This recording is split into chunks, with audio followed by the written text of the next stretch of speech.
लग्न झालेल्या बाईच्या नावाच्या समोर सौ स प्लस औची मात्रा इज इक्वल्स टू सौ का लावतात सांगा बरं.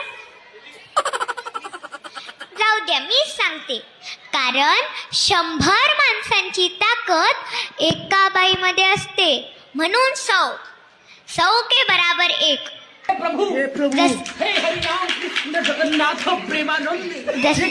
जसं की एकदा काय झालं, एका पती पत्नीमध्ये भांडण झालं. पती म्हणते मी वाघ हाव वाघ. मग पत्नी काय म्हणते त्याच्यावर बघा आता काय येतं मजा.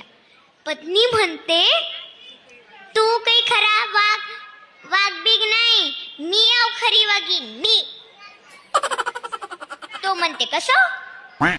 कारण जेव्हा तू मला पाहायला आला होता तेव्हा तू 4-5 माणसं सोबत घेऊन आला होता आणि जेव्हा तू साक्षगंधासाठी आला होता तेव्हा 15-20 माणसं सोबत घेऊन आला होता आणि जेव्हा तू लग्नासाठी आला होता तेव्हा 1000-2000 माणसं सोबत आणले आणि हे पाय मी एकटी आली म्हणून वागी म्हणून सौ के बराबर 1.